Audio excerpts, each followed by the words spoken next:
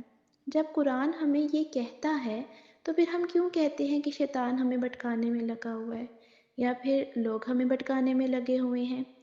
جب آپ خود ایسی صحبت میں رہتے ہیں جو آپ کو صحیح راستے پر نہیں آنے دے رہی تو آپ کو کوئی دوسرا کیسے ٹھیک کر سکتا ہے؟ انسان اپنے دوستوں کے دین پر ہوتا ہے۔ اگر دین دیکھنا ہو نا کہ انسان کیسا ہے تو سب سے پہلے اس کے دوست دیکھیں کہ اس کے دوست کیسے ہیں، کیونکہ انسان اپنے جیسے لوگوں کی طرف ہی جاتا ہے۔ تو اگر آپ بدلنا چاہتے ہیں اپنے آپ کو تو سب سے پہلے اپنی کمپنی کو بدلیں۔ تو آپ مذاق اڑانے والوں میں سے ہی شامل ہوں گے۔ فرض کریں کہ آپ کسی انسان سے جا کے مل رہے ہیں تو بعد میں آپ کسی دوست کے پاس جاتے ہیں، وہ تو آپ سے کہے گا کہ تمہاری تو آج کل بڑی اس کے ساتھ سلام دعا چل رہی ہے، اس کے ساتھ بڑی بن رہی ہے۔ تو آپ آگے سے کیا کہتے ہیں کہ ہاں یار وہ بس کام تھا نا تھوڑا، تو مجھے اس سے تھوڑا کام نکلوانا تھا اس لیے میں اس کے پاس جاتی تھی بیٹھتی تھی۔ دیکھنا جیسے ہی میرا کام نکلے گا تو میں پھر اس کے ساتھ کیا کرتی ہوں، میں اس کے ساتھ بات نہیں کرتی ایسے۔ تو ہم کیا کرتے ہیں؟ ہم ایسے ہی کرتے ہیں۔ ہم میں اتنی منافقت ہے کہ جہاں کام ہے وہاں ہم جا کے اس کی واہ واہ کریں گے، اور جب اس کے بعد مطلب اس کے پاس سے جائیں گے تو باقاعدہ ہم جا کے سب کو بتائیں گے کہ ہم تو بس اس کے ساتھ کام کے لیے تھا، جب تک کام ہے تو اس کے ساتھ ہوں۔ تو یہ بھی تو مذاق اڑانا ہوا۔ تو پیاری شہزادیوں، آئندہ آپ نے یہ بات یاد رکھنی ہے کہ اللہ تعالیٰ نے ان کے بارے میں کیا کہا ہے۔ ہمیں تو لگتا ہے کہ ہم ان کا مذاق بنا رہے ہیں، لیکن حقیقت میں آپ نے ان کا مذاق نہیں بنایا۔ یہ انشاءاللہ ہم اگلی آیات میں بھی پڑھیں گے کہ کن کا مذاق بن رہا ہے اور کیسے بن رہا ہے انشاءاللہ۔ جزاک اللہ خیر۔